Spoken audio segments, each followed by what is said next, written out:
bien, les amis de Léo Ndjoléo, on se retrouve ici, vous le savez. C'est le retour de Martin Fayulu en République démocratique du Congo après plus de environ 4 mois d'absence. Vous savez, il était aux États-Unis et aujourd'hui, il est revenu. Vous avez vu les images de l'aéroport de Njili, une exclusivité de Léo Ndjoléo. Et ici, nous sommes au terrain Sainte-Thérèse de la commune de Njili. Le décor est déjà planté. Vous êtes en train de voir derrière moi comment est-ce que Lamuka a organisé les choses. Nous sommes ici avec un monsieur, il va se présenter. Et j'espère que c'est aussi un membre de Lamuka. C'est à lui de nous dire ce qu'il est réellement. Monsieur, bonjour. Oui, bonjour. Vous êtes ici membre de Lamuka? Oui, je suis membre de Lamuka à travers mon parti SID. Je suis M. Aimé Lungela. Monsieur Aimé Lungela. Monsieur Aimé Lungela. Oui, je suis secrétaire national de l'SID en charge de l'économie, du budget et des finances. Donc nous sommes au rendez-vous pour l'accueil de notre président, Martin Fayulu, le président élu. Et nous sommes également, il y a 2 événements, nous sommes également là pour suivre son mot, parce que nous avons aussi voulu qu'il fasse un mot, il adresse un mot à l'endroit du peuple congolais, à l'endroit des Kinois en particulier, du peuple congolais en général. Et justement par rapport à ce mot-là, quel est le message que vous êtes en train d'attendre auprès de Martin Fayulu? Bon, le message que nous sommes en train d'attendre auprès de Fayulu est un message en rapport avec la situation politique. Vous êtes sans ignorer que la situation politique de notre pays est tumultueuse. Donc, il y a le problème de M. Malonda, qui a été désigné de la manière que vous connaissez. Il y a le problème de détournement des fonds. Il y a le problème de la crise économique qui est à ce jour mesurée un peu par rapport au taux du dollar sur le marché d'échange. Donc il y a plusieurs éléments d'actualité qui font qu'il doit s'adresser. Et il doit s'adresser beaucoup plus par rapport aux réformes qu'il a déjà, pour lesquelles il avait déjà, depuis l'année passée, il avait déjà initié, avec sa proposition de sortie de crise. Oui, avec la proposition de sortie de crise, déjà proposé des pistes et des solutions. Donc il a été en avance par rapport à ça. Est-ce que sa voix sera entendue par les autorités du pays? Si sa voix n'est pas entendue par les autorités du pays, mais au moins le peuple congolais fera entendre sa voix. C'est-à-dire quoi? C'est-à-dire que le peuple qu'il a élu, ce peuple-là, voit les choses, comment ces choses évoluent. Et ce peuple-là attend de lui un mot d'ordre. Donc, plutôt que d'aller dans la confrontation, il serait mieux que ces autorités anticipent eux-mêmes pour ne pas voir notre pays encore s'éterniser dans une situation qui n'est pas bonne. Lui-même, Martin Fayulu a bien dit qu'il a pardonné, entre guillemets, la question de la vérité des urnes est devenue et laissée en désuétude. Vous également, les militants, les cadres de l'SID, vous avez suivi le mot d'ordre de votre président. Vous avez également oublié ce qui s'est passé. C'est notre leader. Un leader, c'est celui qui est en avance. C'est celui qui essaye de porter les autres et de porter la base vers lui pour une direction donnée. Donc ça c'est notre leader et il nous a dit qu'il a pardonné. Et aussi, c'est aussi, en passant, c'est un chrétien. Il a pardonné et c'est celui qui pardonne qui avance. Et tout le monde sait la situation, comment il s'est passé, les élections de décembre 2018. Les résultats, chacun d'entre nous connaît ce qui s'était passé. Même ceux qui avaient organisé des élections, ils commencent à délier leur langue pour dire que c'est Martin Fayulu qui avait gagné. il a oublié, il veut que le pays avance. Et ceux qui ne voudront pas s'aligner à sa vision n'auront qu'à s'apprendre à eux-mêmes. Merci beaucoup. Certainement, vous avez suivi le message. Le nom, s'il vous plaît, c'est M. Aimé Lunguela. Monsieur Aimé, vous avez suivi en tout cas le mot de Monsieur Aimé Lunguela. Nous sommes en train d'attendre justement Martin Fayoulou et Adolphe Moseto ne sont pas encore arrivés. Ici, au terrain de Sainte-Thérèse, de Moni Papa, Azana Pembe Nabiso Papa Mbote. Papa Yopo Yoko Zela Fayoulou. Ngana yoko zela ye pona bila onyoso to zomoni sabiso pass Bilo onyo zomoni sabiso pass makamba mukilika makamba na biso ya Congo de République démocratique du Congo ye abong sabiso ozo zela Martin Fayoulou sala nini abong sambuka ba peuple nyos to zala ndenge mama abutaki biso école moko ye soka lebi to koyoka. Comprendre. Merci beaucoup papa. Tomoni papa pe aye hein. Papa lobe oti kalate malgré nyonso aye po aya kozela Martin Fayoulou. Merci beaucoup papa. Mais pour la kombo na kopesa kombo. Kombo oui. Kombo nanga eza Kingumba Falanga Jean-Paul. Papa Kingumba Falanga Jean-Paul. Mutu abandundu. Merci beaucoup. Merci. Merci beaucoup. Je crois que nous sommes toujours à l'attente. Nous allons également prendre quand même 2-3 personnes et puis nous allons voir l'ambiance qui règne ici au terrain Sainte-Thérèse. Mais je crois que nous allons voir ensemble l'ambiance qui règne au terrain Sainte-Thérèse. Bien, nous sommes toujours ici au terrain Sainte-Thérèse de la commune de Ndjili. Vous êtes en train de suivre l'ambiance derrière moi, l'ambiance qui règne ici. Et sans plus tarder, nous allons prendre quelques personnes pour demander leurs impressions. Tokoza papa, papa s'il vous plaît. Mbote papa. Mbote. Kombo nani? Kombo nanga babe papa Kisanola. Papa Kisanola. Oui. Papa Kisanola, oyo sala ninya. Bon, effectivement, naye poto yamba le président élu oyo bana Congo nyonso ba votaki na se yambula. Na autorité morale oyo bengi Adolphe Moseto, visionnaire du Congo. Papa Kisanola tomoni oye awa kozela président na bino Martin Fayoulou. Ambiance ni ezo régner, betela biso na ambiance ni ezo régner en terrain. Effectivement, ambiance est totale. Ambiance est totale et j'aimerais mieux vous répondre que dès que le président Eliazo comme un coordonnateur Adolphe Moseto, vous verrez que Simana Bango bazana pluie de la population. Moula. Pour Moula ezali. Et ngolo ba ke o bazana na kati ya terrain a boza mukie makasi. Ba o bazana terrain baza mukie, c'est-à-dire bango nyonso ba kende aéroport ko zo mokonzi ba ya na ye malembe tene ba okoma a vous verrez que multitude ya batu o bazana mokongo ya président Elina coordinateur Adolphe Moseto visionnaire du Congo. Mais ba bengi saki bino bana 10h to komi siko 17h. Effectivement nzoko ale makaminu na été. Biso to lebi lokola biso to ponaka na se yambula. Donc nous sommes convaincus que tous la biso na ye kaka. A comme à 0 heure biso to zawana to zo zela ye kaka. To zo zela bango. Merci. Merci beaucoup papa. Okay. C'est ça l'ambiance qui règne ici. Ouais, identité papa le biabo sani identité. Merci beaucoup Nazali moko na kata nouvelle élan na regroupement ya Lamuka. Naza chargé la mobilisation, propagande, éducation politique et animation politique. Oyazo Sala pour autorité morale Azala, Otobengi camarade Adolphe Moseto. Yango tolobi ke kokende liboso eza ko komate. Flèche ya mutamayele ebunga kane sobe batuni moto.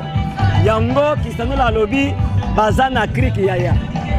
Ba matabakita est-ce que papa mutu gezali kola krik tambolaka? Papa mutu katango ezali kola krik etambolaka mais soki etambola na Congo na kokamwa po mutu kawana etambola esengeli président Eli ezala esika et puis autorité morale otobenga Adolphe Mozito oyo ayebaki kozwa dollar abaloli yango abambi yango na boulevard dollar ebukani azala en place. Je vous remercie. Merci beaucoup. Merci, ça c'est ça l'ambiance l'ambiance qui règne ici. Je vous assure que Martin Fayoulou et Adolphe Mozito ne sont pas encore arrivés. Vous êtes en train de voir l'ambiance qui règne ici au terrain Sainte-Thérèse de Njili. Nous allons continuer à prendre certaines personnes Ndeko Mbote. Kombo nani? Kombo langa c'est Fassikate de Kilundu. Bon, Ndeko Oye Kozela Martin Fayoulou. Il y a une ambiance ah ils ont les kandengeni. Ambiance est vraiment tellement kitoko. Bambate tozana sengo. Après ba mois ebele ya confinement, président avec Libanda peut préparer diplomatie. Ndeko ya na ye eta Clemuto yo oyo peuple a voté na mbula. Oyo ka ete papa zongi na mabele bakoko. Dango moni to tondisa mina sai na sengo. Ko banda tongo depuis 5 heures. Tu siko tozana Libanda peut tozela ka ye ki tikuna ko ya po ebisa biso. Bon lobby boza depuis 5 heures. Bozo zela nini et pas Martin Fayoulou. Message nini oyo bozo zela Martin Fayoulou apé Sabino. Merci papa. La réponse ngai ezaite comment on a mboka na biso Congo. Oyo to ça qui choix ya malam. Ya kombe c'était to voter qui président Martin Fayoulou mais bangunya babimisi makambo mosusu pe comment on a été mboka yango. Engeko tata malam to lo ba ete bangunya bazwa ki mais ba bondisi mboka ekena kokufa. Comment on a yo moko était crise autre dans le Congo, comment on a été au taux à dollar, le lenge mati parce que dollar ce que mati, tout ça économie c'est ça la ligne à facteur oyo et déstabiliser le système économique ya mboka. Donc étant que président élu, à la piste de solutions. Après ça kabiso déjà que le ba été va sortir à crise, la produire sur le programme mais après ça qui et que le gouvernement n'a ne respecté en côté, tout le monde qui est au côté ceux qui Congo est bon na noter.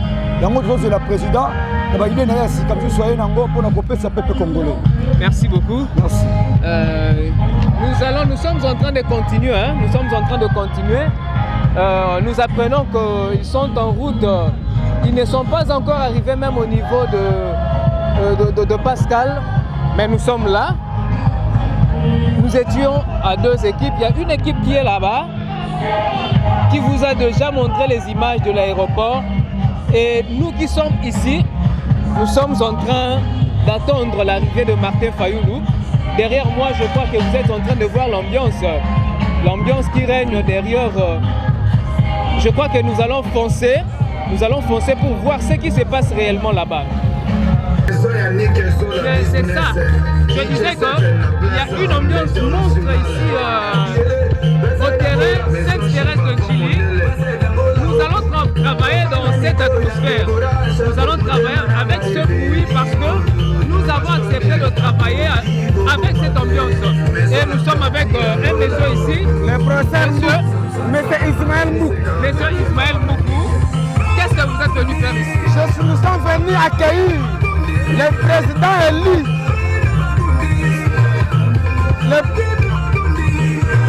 Nous sommes venus accueillir le président élu. Sans contradiction, au terrain Sainte-Thérèse, dans la commune de Njili, il est le président élu où toute population a donné ses voix, malgré on a dérobé, on a trahi la République démocratique du Congo, mais la population ne s'est jamais lâchée. Nous sommes toujours derrière notre président et nous allons toujours accompagner jusqu'au terme, jusqu'à ce qu'il va récupérer sa poste, il va récupérer sa chaise qui a été dérobée, qui a été volée. Il est toujours là, le président, que nous demandons toute la population de la République démocratique du Congo, de faire d'autres que nous sommes soutiennés. Nous devons toujours être à côté de notre président. Nous ne pouvons jamais lâcher, nous sommes toujours à côté de lui pour lui donner ce qu'il fallait. Le soldat du peuple, il est l'animateur, il est l'unique, il a été le livre, c'est pourquoi nous sommes venus ici pour l'accueillir. Et qu'est-ce que vous attendez concrètement de Martin Fayoulou?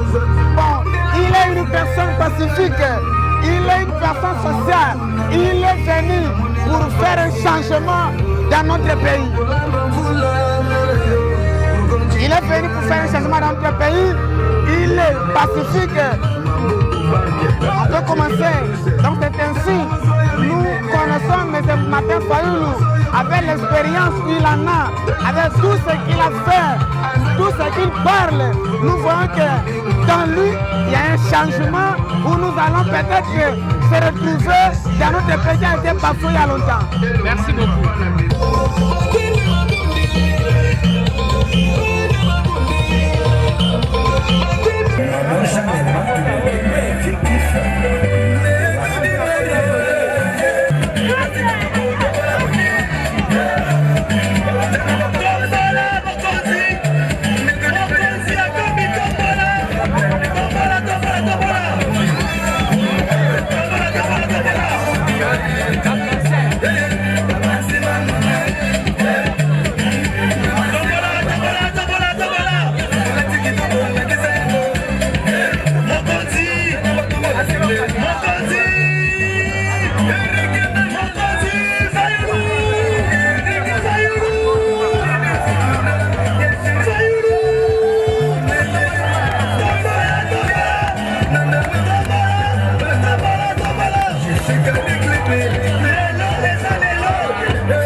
Seigneur, il te sert attention, tu as mis sa musique, tu n'as pas de la même bafle awa, ma continuation pembeni.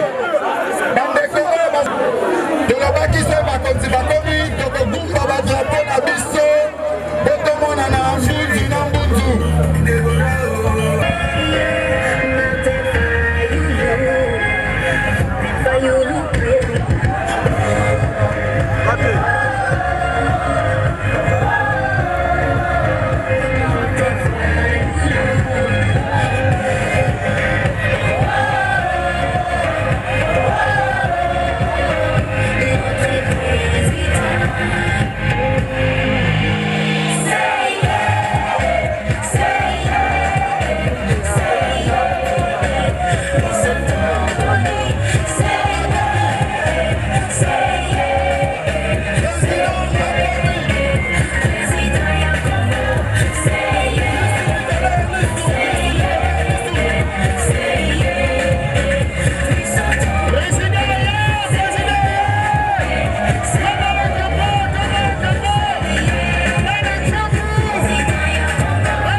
Je garderai ton départ et ton arrivée. Yo garda qui départ, il y a président élu là comme mozitu mpe ozongisi bango malamu ata bokono ezalaki oyebaki kobatela bango nde topesi yo merci tosengi opesa bango mayele mpe bwanya na ntina ete oyo otiaki kati na bango mpo na Kongo tomona yango mpe biso tozwa kimia totiki ngongo na maboko na yo zwa kontrole ya nyonso eza komonana na oyo eza komonana te na kombo kitoko ya Yesu Masiya tolobi amen.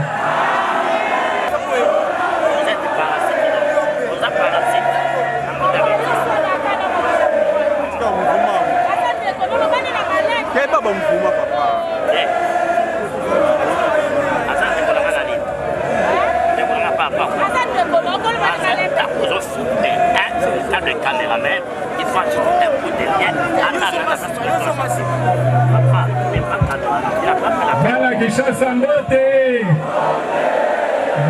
lisusu oyo bouti kosala elakisi ebwaki na kanda pena esengo eza bongo te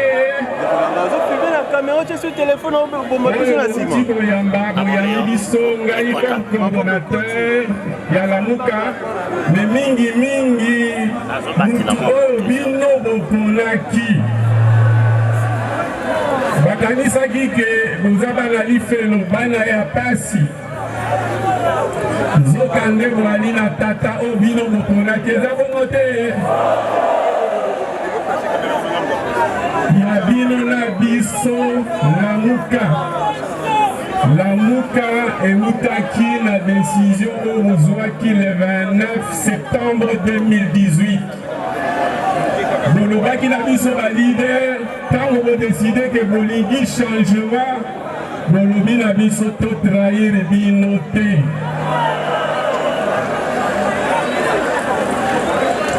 bolobi na biso topona moko kati na biso oyo akorepresente biso na élection ya 2018 yaki bongo te biso mpe tolobi na bino ke tokutona ye me bino mpe botrahir biso te boponaki ye ntango biso touti kokona ye bino mpe boponi ye elingi koloba ye botrahizaki biso te ezaki bongo te bato ya mitema mabe bandoki oyo balingi Congo etikala na domination na exploitation bafalsifie baresultat ye mwana mobali na ngambo ko elongo na baninga ya biso mosusu ya Lamuka totikaki maboko bongo te totamboli d'abord na Congo mpona koexplike peuple ndenge fraude esalemaki totamboli mpe na Europe na Amerike koexplike awa mpe touti kuna ye moko mokonzi na biso akoloba na bino yango na mokuse po ntango eza mingi te tokosala mitinga minene na mikolo eza koya tolobi na bango bosala comptage ya bavoi baboyi tolobi na bango basala publication circonscription par circonscription baboyi tolobi na bango tobandela élection baboyi nde na nsima tobimisi na signature ya mokonzi président élu oyo tobengi plan de sortie de crise oyo eza kosenga bareforme eza bongo te nyonso wana baza koboya tolobi na bango baninga na nzela ya Nzambe na nzela ya bakoko na biso oyo bokonzi bozwi na bokasi na motema mabe bokoyokana na yango te ezaki bongo te tolobi na bino dile na bino Kabila na Tshisekedi ekobonga te eske ebongi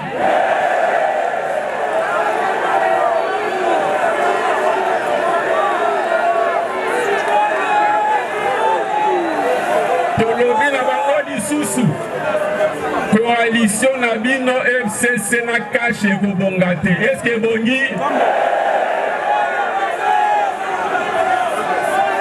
Tolobi na bango lisusu. Kachi yango moko na kati na yango boko bana koyoka na te. Bomoni ba preuve.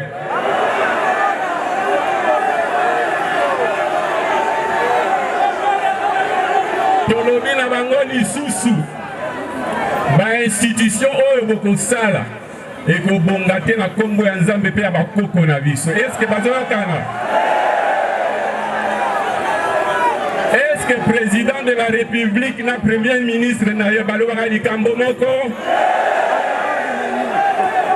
Tolobi na bango parlement na ba deux chambres wana na président de la République Baroyo Kanate. Est-ce que bazoyo kana?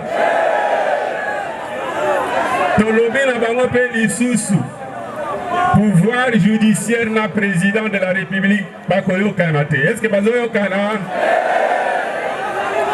Est-ce que ceux qui battent basali deal, bazoyo kanate, batu basali coalition, tango nyonso koswana, ba institution ezoyo kanate. Wane zamboka? Est-ce que ba investisseur bakoya? Est-ce que chômage est aussi là? Est-ce que bakokoka dollar?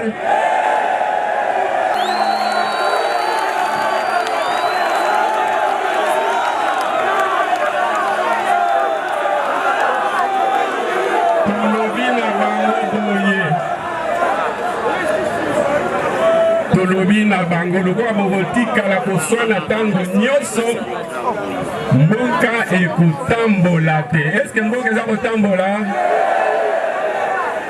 Est-ce que économie ekenda liboso?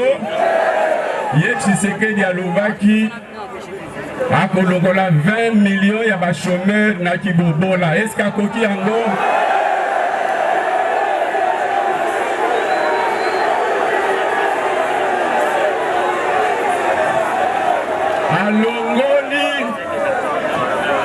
Alongoli budget à l'État yaki 4 milliards au matata tikaki.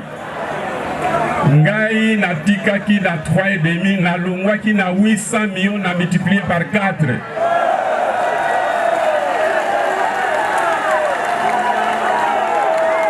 Matata a ngana multiplié qui par 300%, matata multiplié par 30%. Tshisekedi akitisi yango epai ya matisaki na 11 milliards, akitisi yango na 3 milliards et demi, esika na tikaki yango.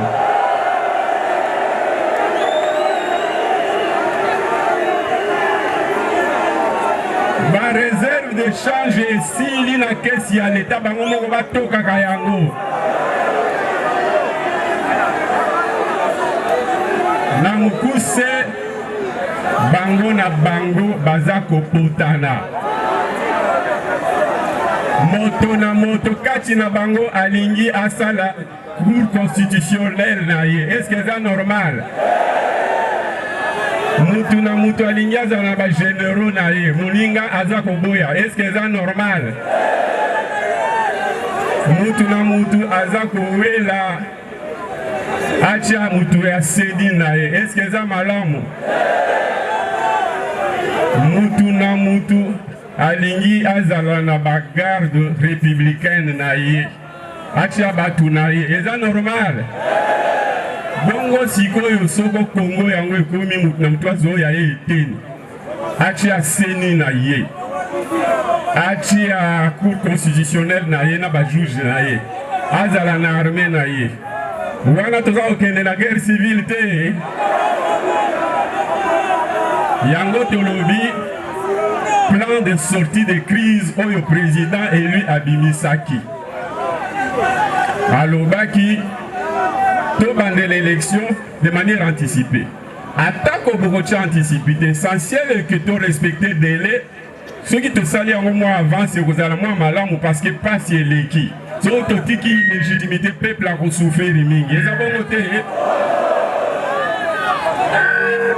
Alobi, tout ça la réforme pour le pouvoir judiciaire, ils allaient à Moutouté, ils allaient naître. Ils ont alobi seni pe tosala réforme po bato tokotia kuna bazala ya Tshisekedi te bazala Kabila te bazala Fayulu te eza mabe eza mindele eza bandeko na biso ya diaspora bango na biso na bino biso awa boye bana lamuka nga moko coordonnateur mandat na nga esili naza koexpédier va faire courante président élu kala mingi te aza kozwa yango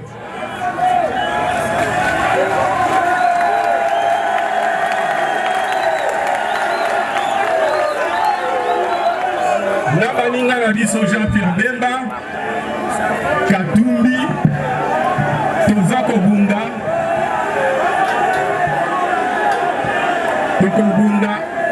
tokobunda toswa bareforme wana ekozala kadu te esengeli biso twali bato oyo baza kobenda mopepe oyo eyaka na elanga me bino bwali oyo babengi tempête oyo eyaka na mbula soki bayokeli biso te biso toza koseme vent bino bakolo mboka bakolo mokili omoni ndenge otelemi awa mboka na mboka wana bakolo nango boprouve yango eza bongo te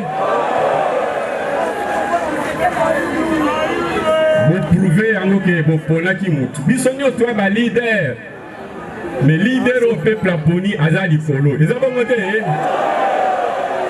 il faut kondima yango sino okobela tension eza bongo te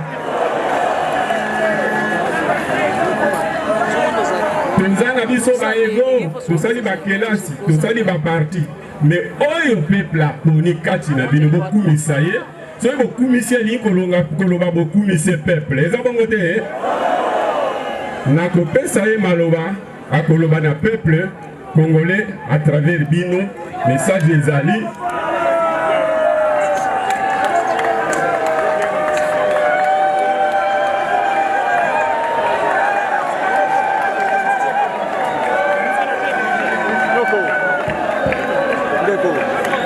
merci na bino boyoka maloba oyo président élu akopesa na bino merci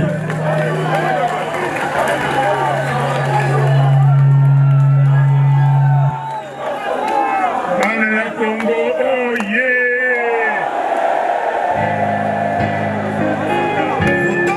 c'est Martin Fayulu candidat numéro 4 c'est du peuple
Merci, bana ya Lamuka oye! Na Congo tozali bana ekolobo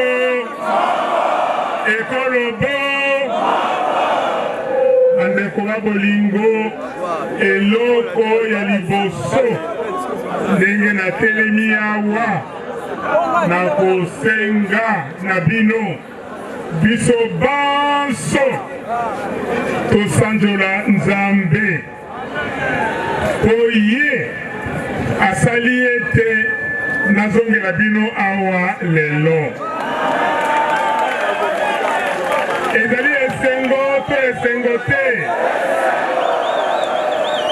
sanza motoba na libanda bandeko na ngai jour pour jour nasali sanza motoba elingi koloba katikati ya mbula na libanda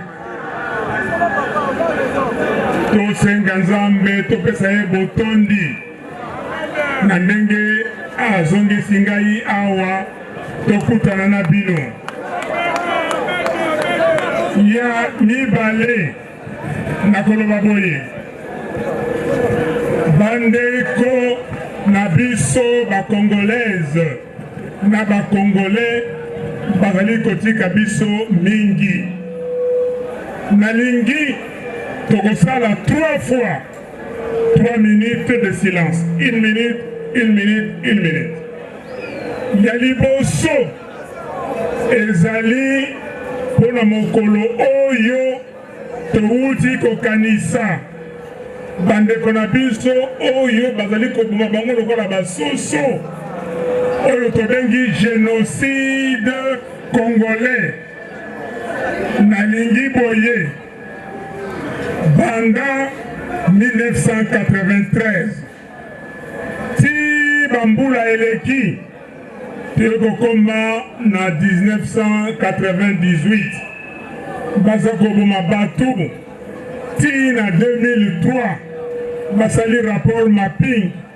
kaka koboma batu ti lelo oyo bandeko bazali kokufa na Beni poso oyo euti koleka sambo bakwei na Goma misato partout bato baza kokufa yango wana mpona génocide wana bandeko na biso oyo batiki biso mpo bayebi ntina te baza koboma bango mpona mabele ya mboka na biso tosala 1 minute de silence.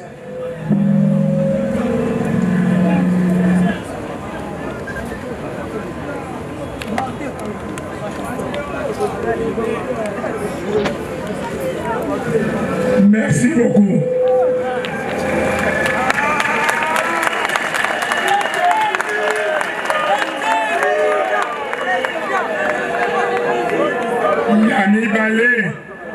Yamibale tokosala silence mpona bandeko oyo bazali kokufa bazali koboma bango mpona insécurité ekomi na mboka mobimba epuis misusu mpona nzala oyo bazali kokufa mpona nzala. Premier ministre Muzito awuti koyebisa bino makambo oyo na kozongela yango te mpona owana oyo baza kokufa mpona insécurité bazali kokufa mpona nzala oyo babomi bandeko na biso mibale kuna na Congo central bamapasa oyo bakufi mpona insécurité. 1 minute de silence.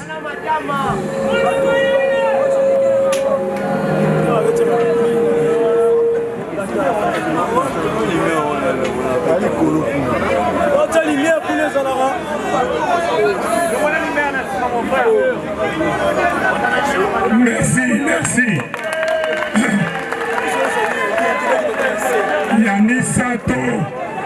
Yamisato, tokosala 1 minute de silence pour na bandeko na biso oyo bokono oyo ya coronavirus ezwi nanya Ebola.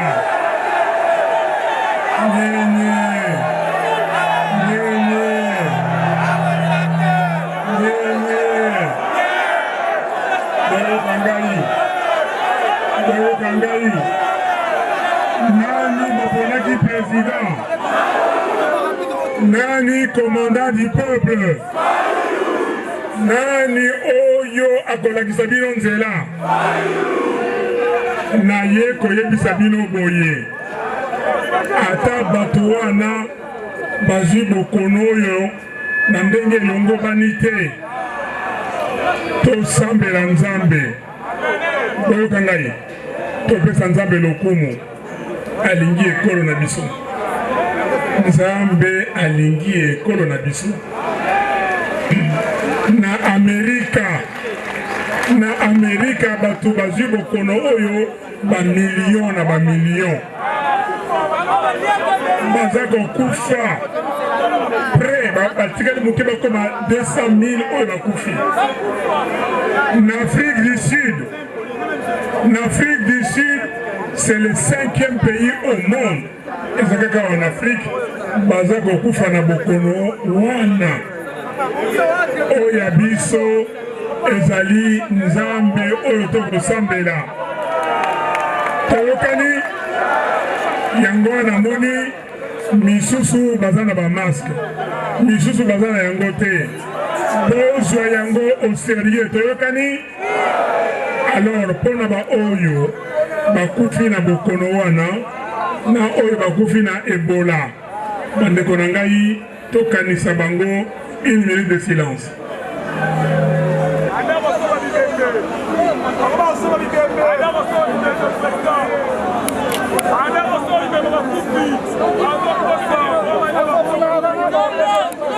Merci.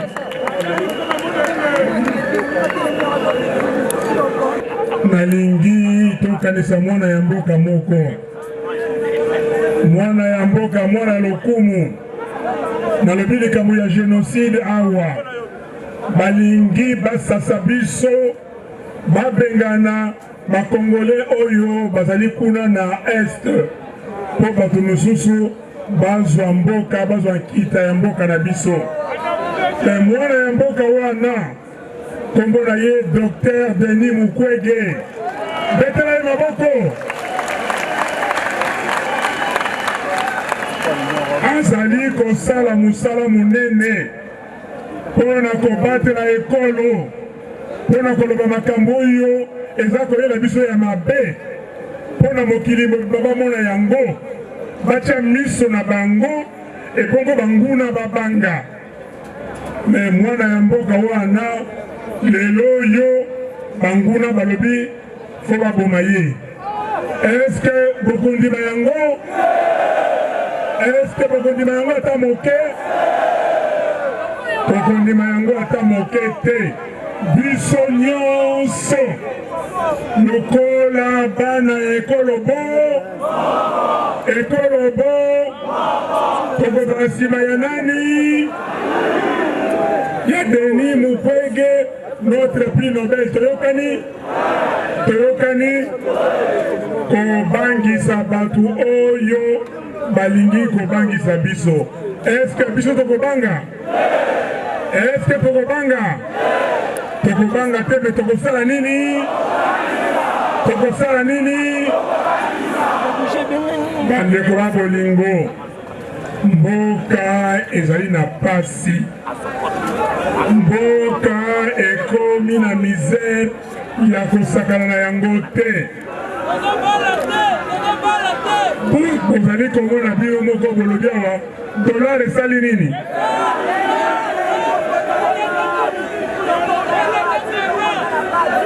dollar esali nini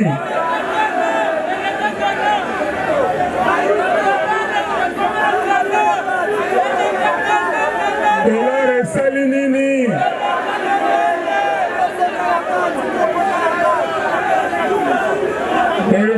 toyokana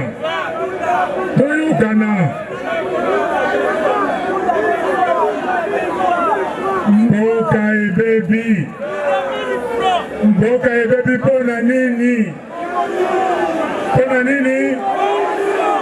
moyibi ya liboso bino peuple boponi oyo boponaki boponi président de la république boponi badéputés nationaux boponi badéputés provinciaux est-ce bango bato bazali na bainstitution est-ce ezali bango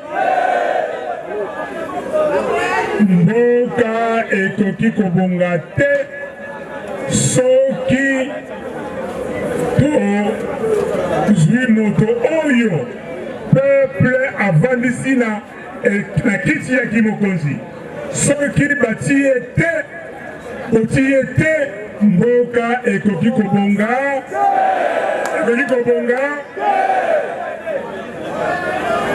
bandeko na ngai nalobaki na bino awa le 2 février Yamobu Elekaki était mariage wana ezali mariage ya mabe.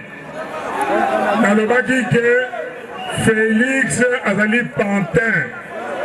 Nalobaki que moto yoza na pouvoir azali moto mosusu. Lelo emonalité. Emonalité.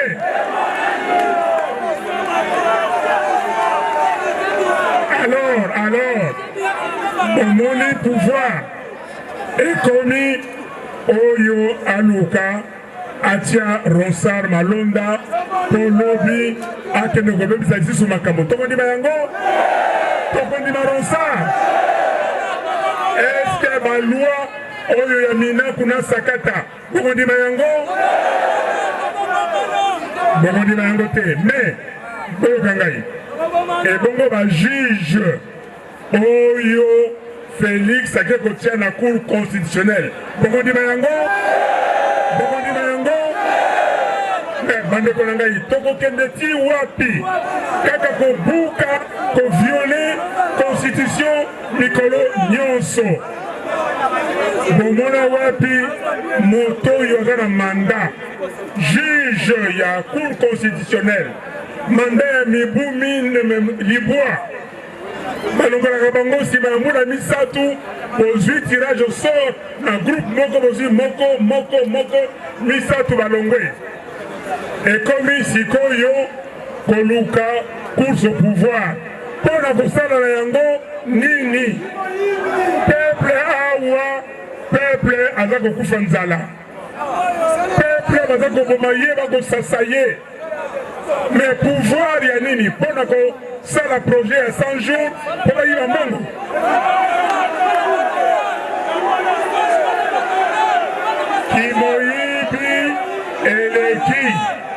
Kimoyibi eleki bandeko molili ezali kokota lelo toye avant mais tosali plus de 4 heures pour toyawa.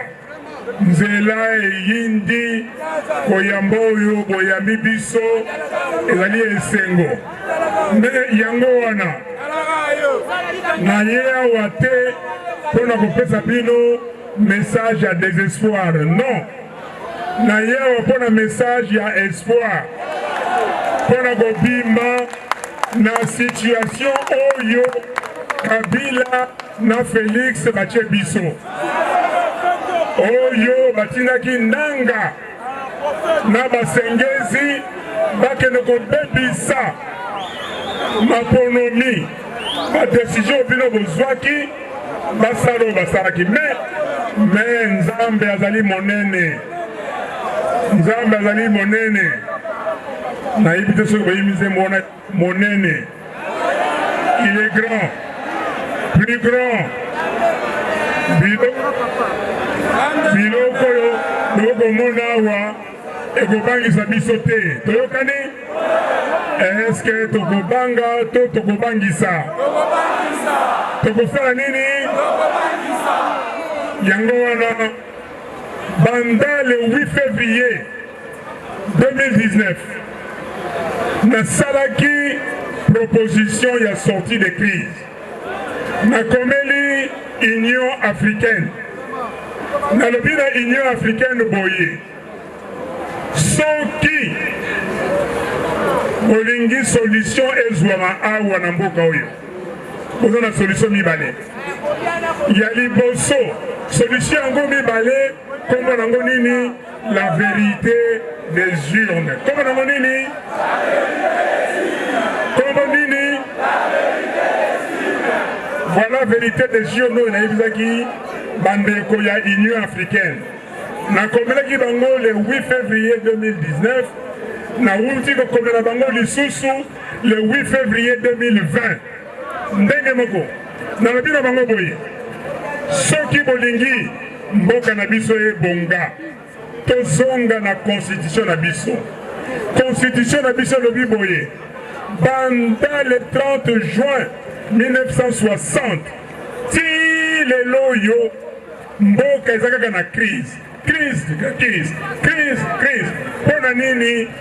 Pona ba institution ya mboka na bato oyo bazali kokamba yango bazali ba oyo baponami na peuple te bazali légitime te nalobi na bango mpona wana tosala boye ya liboso il faut boya bosalisa équipe tosala oyo babengaka recomptage de voix mais nayebisi bango lisusu soki bomoni ke wana bokosepela nango te parce que bolobi ono tel a pris note tel a pris acte tosala boye boya tosangana tosalisa baélection misusu élection nini bosi bokomi na vocabulaire wana élection anticipée tosala yango mpo tozonga na vérité des lions comme la fille de Salomon. Est-ce que ceux qui vont dans yo kobanga? Est-ce que ceux qui yo moto yo peuple apona qui yo kobanga? Tous sont en élection pour merci. Élection anticipée pour na ba congolaise na ba congolais ba pona moto oyo bango ba pona qui peut avoir na ebonga ya président de la République. Pour les Congolais, bato oyo bango baponaki mpo bazala badepute nationaux. Pour les Congolais, bato oyo bango balingaki bazala badepute provinciaux. Ebongo ekende basénateur, bagouverneur. Toyokani eloko nayebisaki bango yango wana. Nasimbi nzela awa nakei na Butembo nakei na Beni Goma natamboli nzinga ya ekolo kaka liloba be moko owana nayuti koyebisa bino nakei na Mpoto le 9 mars 2019 na Bruxelles liloba bo moko nakei na France, na Angleterre, na États-Unis nakei na bauniversité minene ya Harvard, George Washington nakei kuna nayebisi bango nakei na ba think tank ndenge babaka kuna na États-Unis nalobi solution ezali kaka oyo wana tokende na baélection anticipée mais avant de kokende na baélection anticipée eloko nini tokosala eloko nini mama na ngai oyo bana elamuka boza makasi mais moyen donc boza na 100 sur 100 babengaka yango A+. Bozali bana mayele tolobi tosala bareforme institutionnelle bandeko na ngai ezali te ono oyo bake balobi tosala réforme ya loi électorale oyo tosala non ezali bareforme nyonso avant tokende na baélection anticipée élection ya loi électorale oui élection ya centrale électorale oyo tokobenga sikoyo seni est-ce que tokozala kaka seni ndenge ezali lelo oyo est-ce que tokotika yango ndenge ezali lelo oyo et réforme ya gouvernance est-ce que tokotika bato bayibaka mbongo balia yango lokola nguba ndenge baza kolia lelo oyo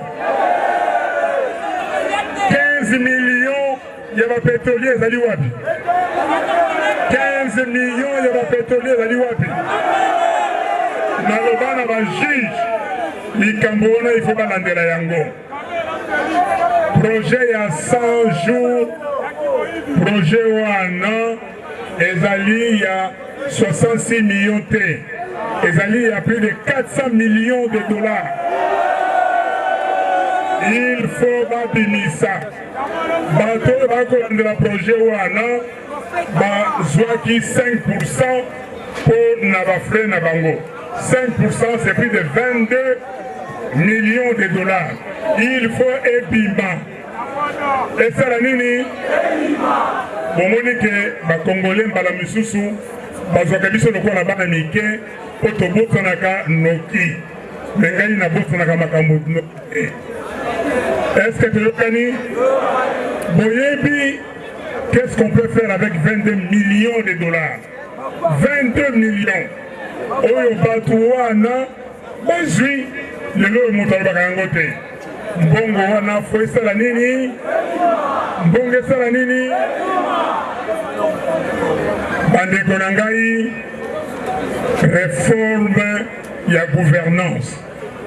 Nasi natangi misato, na mpila biso liboso ya loi électorale, ya mibale ya centrale électorale. Organe oyo, organisme oyo. Organisme oyo ekosalisa ba élection ya misato. Ya mibale, ya misato gouvernance. Mbongo ya l'État, corruption. Oyo ale mbongo ya l'État, balabaka nini? Bouledok na Bouledok osa nini? Ole mbongo ya l'État, Bouledok na sima, il faut bimisa yango. Toyokani? Ya nini? Tozali na makambo watala ba droits humains. Mazako osali boyo makangiyo. Osali boye, osali eloko moko te, balobi na yo, ba journaliste bamoni pasi. Oyo akena kasumbalesa, alobi boye, balobi oh non, alobi makambo mabe, bakanga télévision na ye. Oyo asali boye, oh non, outrage. Me di, kende kuna epai na wuti na États-Unis. Bato bazako loba pona Trump. Mais ceux qui trompent, alors osala makambo mabe, na misle ya bato misusu, mais pas pour le bayango. Et les moussala est journaliste.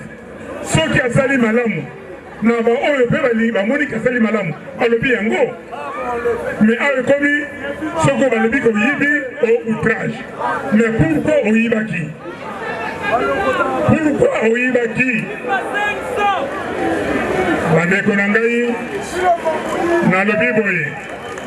Na lobi boye. Nayoki ba initiative komi awa. Nayoki le groupe de 13. Nayoki ndeko bahati asali projet. Nayoki ba misusu basali ba projet.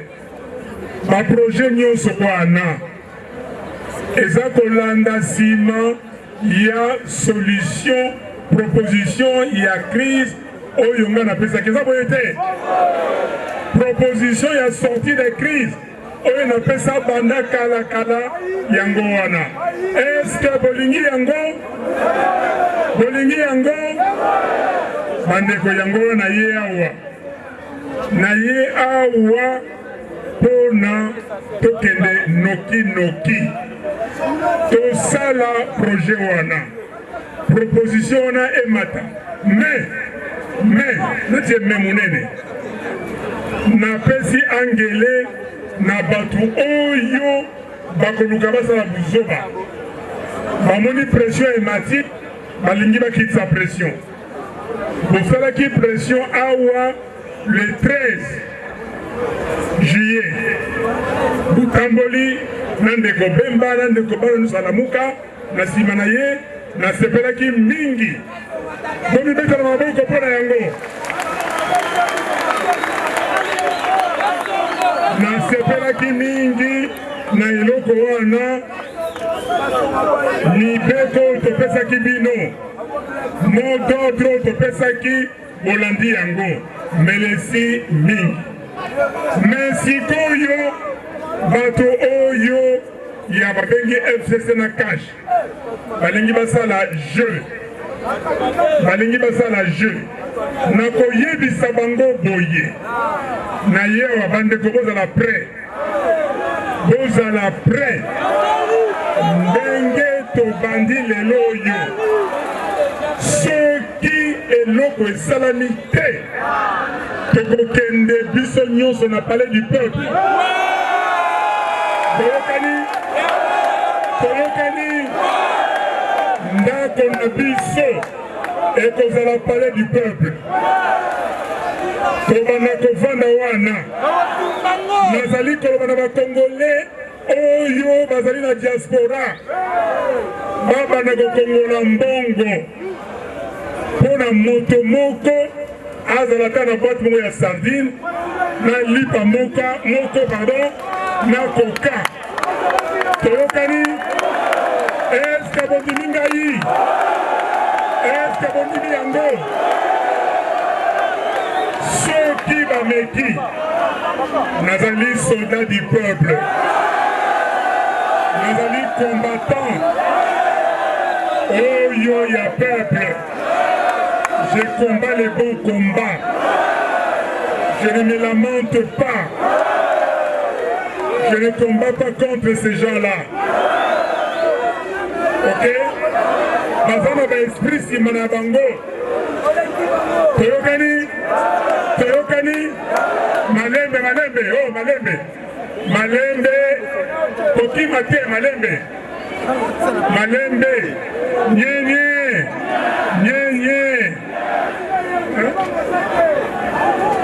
nikobanga te eloko moko osalama te kobanga te nalobi na bino boye tokokende na bango ti na suka nakosenga sikoyo na peuple congolais nyenye peuple congolais si napesi bino mitindo oyo bokozela bokolanda me nakosenga na élite congolaise bato oyo batanga baklasse bato oyo baza likolo oyo bakosepela na makambo eza kosalema mpo ayebi ke ye akoluka moyen za 2000 atia na poche baza kotala makambo ya mboka te ezali soni na bango bateki mboka na kosenga na bango balizongisa nsima balanda peuple toyokani ya misato peuple liboso élite ya mibale ya misato na kosenga na bapaster nyenye nauti poto nauti na amerika nazali mokristo ya kokakola te me nakosenga na bapaster balanda bamimpe balanda bakatholike balanda baprotestant nyenye balanda bakatholike na baprotestant évangile ya Yesu Masiya ezali évangile ya koloba vérité eza vérité Jésus-Christ c'est quoi? C'est la vérité ezali nyenye ezali te kaka bakristu bayaka kotia baofrande na dime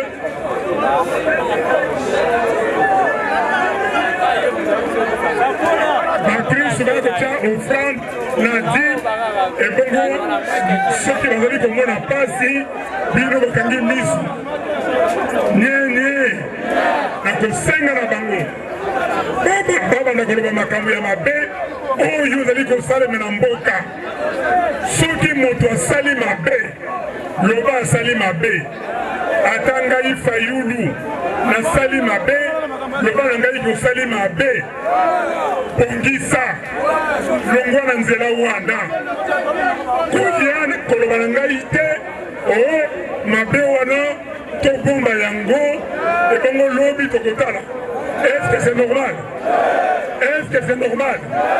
Na zongisi lisusu évangile ya Yesu Masiya ezali évangile ya vérité. Ok?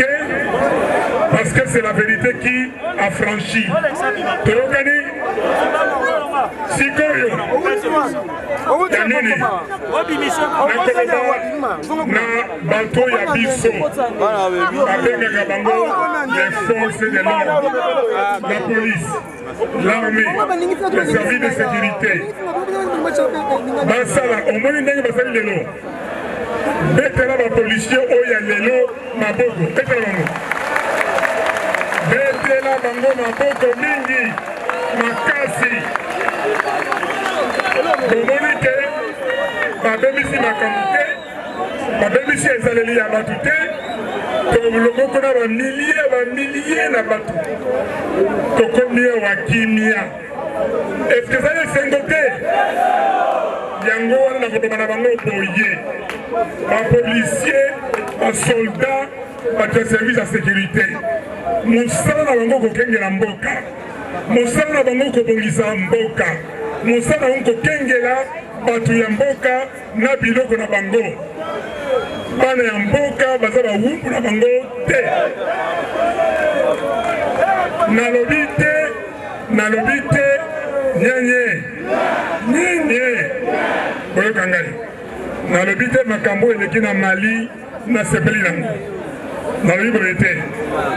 Mais na lobi que à un moment donné, peuple, il faut la responsabilité. Moi, j'ai pris ma responsabilité. Il y a vérité des yeux. Il faut que nous alors, bande konabiso wana, pasina mibali, soldats, policiers, service à renseignement, sokoto eza kolata, ezali kouta na mbongo yo peuple, ezali kofuta paku. Batela ye, toyokani? Batela ye. Ba juge, siko ya mitani. Ba juge, kata likambo ya l'État, kata likambo na ndenge longobani. Ezali te ba instrumentaliser yo. Toyokani? Na kosuka na biloko mibale, oyo na bombaki ya suka, parce que ba 4e minute de silence de Boya na suka. Na bomba yango na suka. Mais oyo na limite koyebisa bino ezali boye. Bandeko na ngai toyali bana ya mboka. Nasepeli mingi na eloko oyo bosali bato na ye. Bien, tozali bana ekolo bo na limite ya boye. Moto te akosa bino oyo ezali ekolo boye. Oyo ezali ekolo boye. Biso ngai nakoni awa. Awa nene tokoni awa par exemple bana ya njili. Bana ya njili bazalaki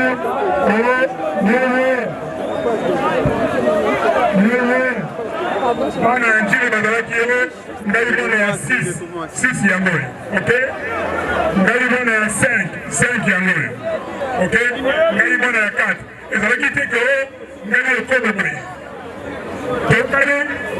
Tokani ezali biso banso bakongolais.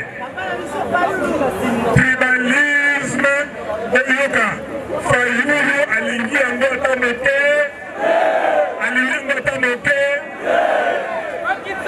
Bandeko nene mboka ezali na pasi na yuti na États-Unis. Chers amis, calmez-vous ici. Nous sommes aux États-Unis. Nous allons se révéler. Nous allons se révéler. Mais pas si est petit. Et donc, le coronavirus et puis le n'a pas si. Pas si la makasi. Est-ce que famille l'État peut s'arrêter le monde? Après ça mais la Côte d'Ivoire, chaque ménage va donner au moins 100 000 francs CFA chaque mois. La Sénégal, quelque chose. La Ghana,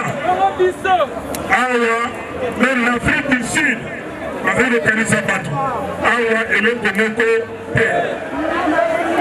Nayoki, va la enquête.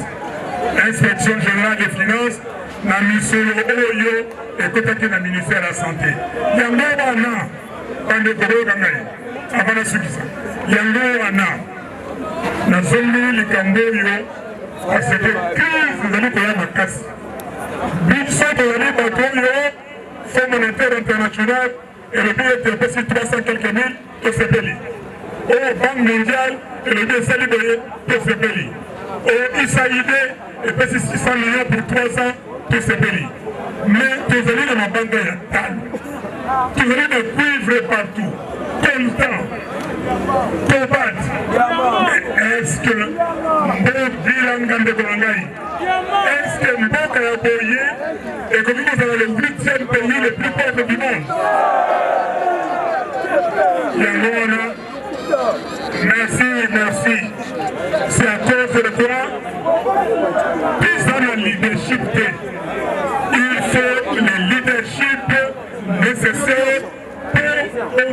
bamboka toyokani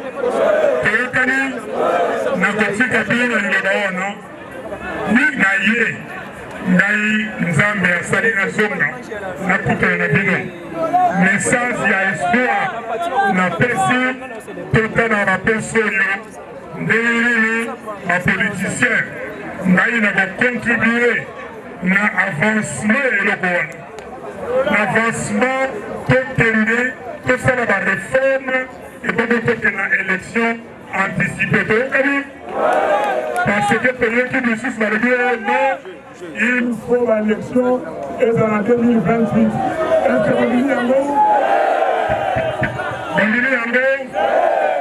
bandeko avant na présenter bino quand même bandeko mosusu boyokaka na radio na télévision bandeko ya presse lamuka